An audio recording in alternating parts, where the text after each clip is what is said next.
We don't want you to fear your thoughts. You live in an environment with enormous latitude, on the brink of magnificent creation, on a platform that is based in well-being. In other words, it's not even a 50-50 chance that things will go bad for you. It's almost a sure thing that things will go wonderful for you. In fact, your legacy is one of well-being. It takes a lot of vibrational discord to go far from where you think you want to go. And you know what mixes you up about this? You see people create things like maybe a friend will die, and you think, most of you who don't want to die or don't want to die yet, you've accepted that you will, but you don't want to do it ever. Most of you. And so most of you, as you see someone else create something that you would not want to create for yourself, you almost automatically assume that they didn't want to create it either, and therefore it was a bad thing that happened to them, and therefore it must have been miscreating. And you just don't know that. You cannot know the vibrational relationship between what anybody else wants and where anybody else is. And when you try to factor in their opinions about this and that and the other, you lose your place. That's why so many people have lost track of their journeys. It's why so many people, you have this incurable disease. Somebody gives it that label. And the only reason they call it incurable is because they haven't seen a cure for it. Well, who are they who gets to decide the vibrational relationship between where you are and where you want to be? What anybody else has done with their vibrational relationship has nothing to do with you. The facts or the evidence of what anybody else has created about anything has nothing to do with you. How did they convince you that it has something to do with you? Early on, you must have stopped listening to your own guidance and started listening to guidance that was outside of you. And the problem with that is they're not all that interested.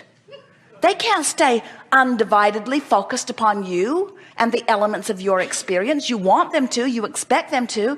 That's the reason that so many of you are resentful of your own parents. You ask the impossible of them. You wanted their undivided attention, and they could not begin to give you their undivided attention. No one can. But source energy gives you its undivided attention, and its undivided attention is a vibration of well-being. And when you deviate from the undivided attention of source energy into a thought of unworthiness, or into a thought of not enoughness, or into a thought of inferiority or insecurity, those emotions that feel so awful to you are your evidence that you have deviated from the undivided thought of source energy. Source energy loves you no matter what, you see. Source energy expects good things for you no matter what.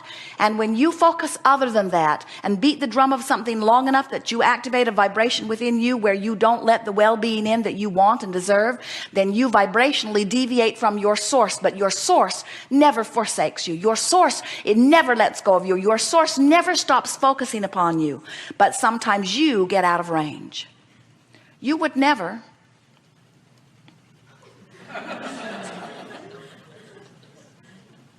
You would never, well, maybe you would.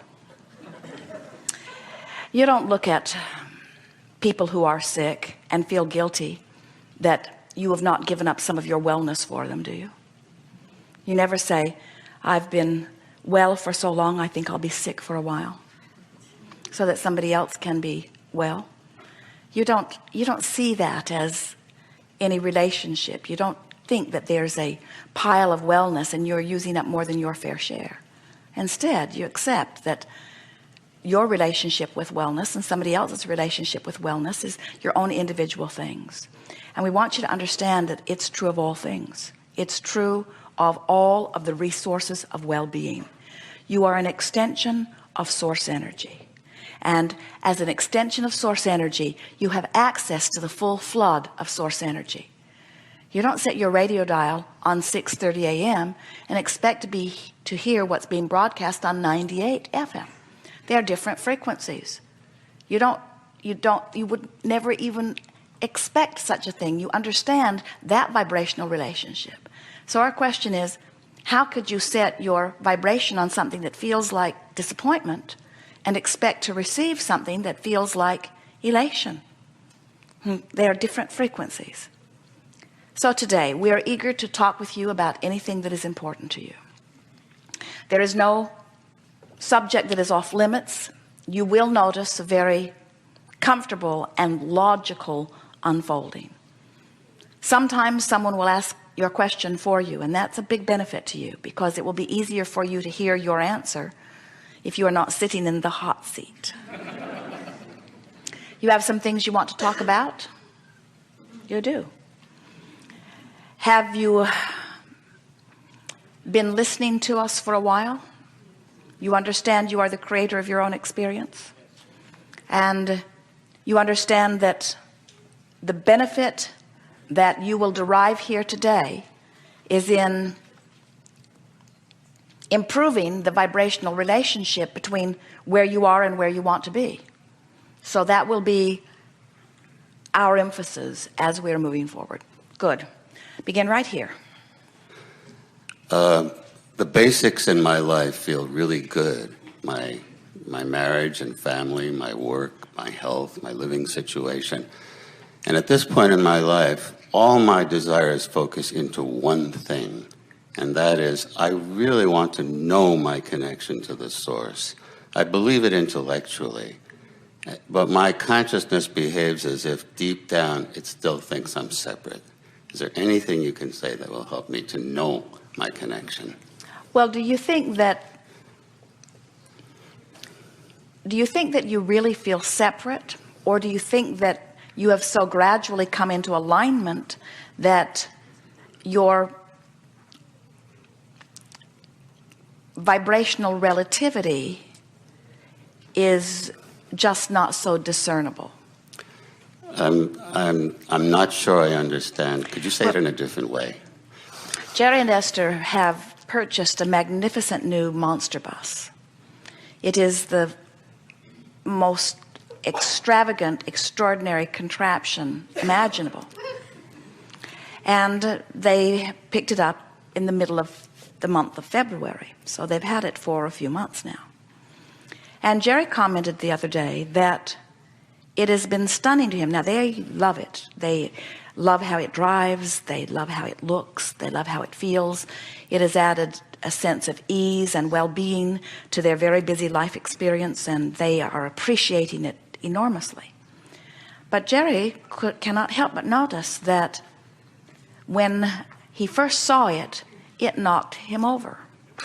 The first night, he just about sat up all night and just looked at different pretty things about it.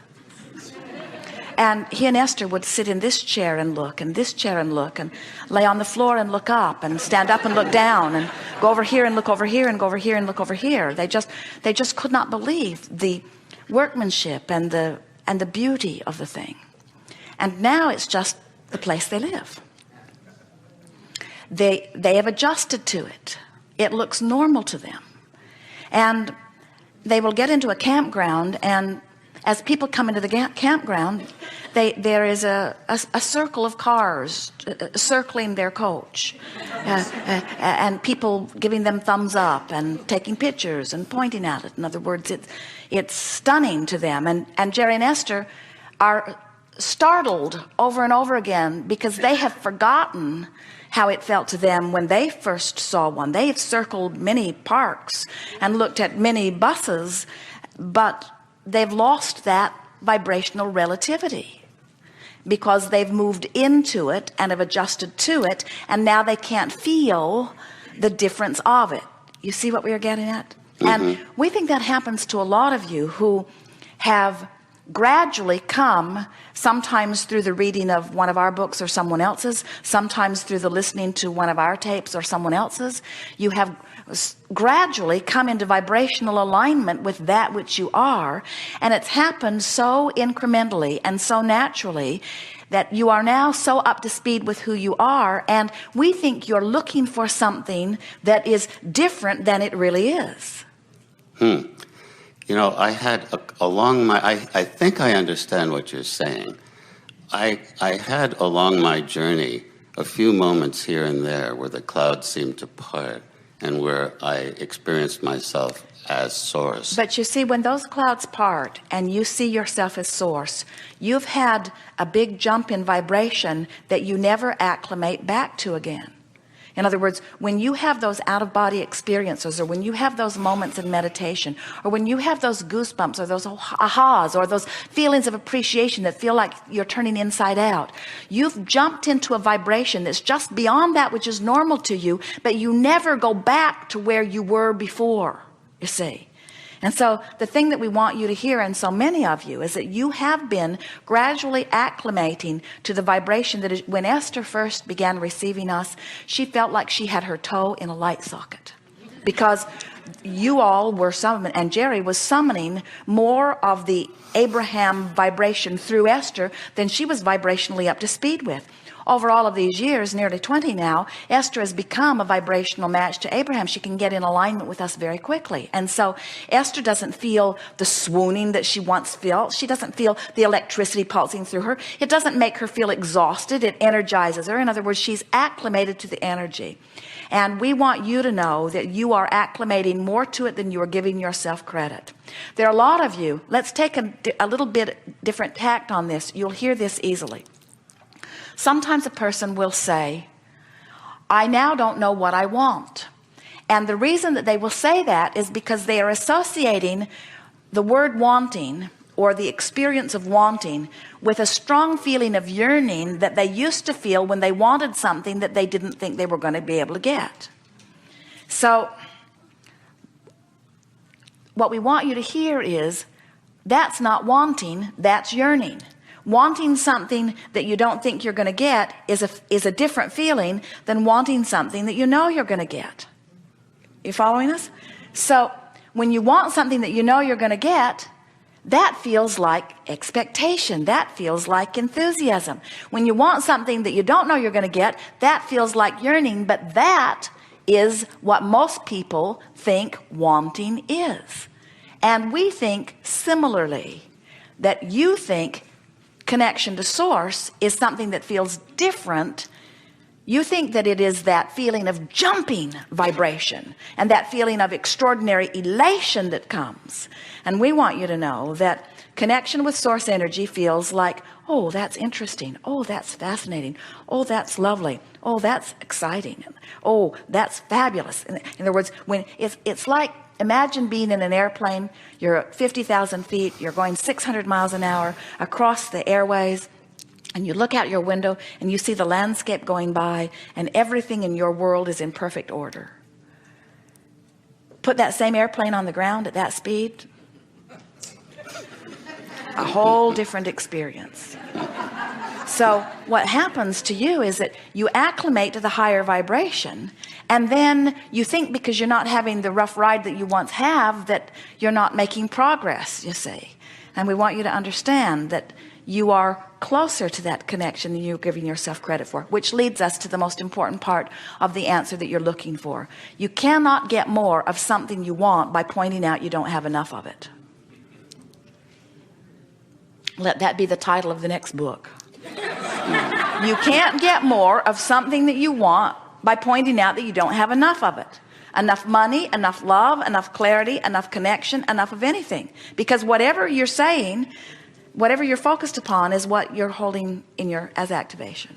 So Yes. if I say I want more, does that automatically indicate that I feel I don't have enough? Depends on how you feel. The words don't matter. But if you say I want more and you feel like you don't have enough, yes, you're slowing yourself down. If you say, well, I want more because this is so fabulous, you're speeding yourself up. In other words, the words don't matter. It's how you feel.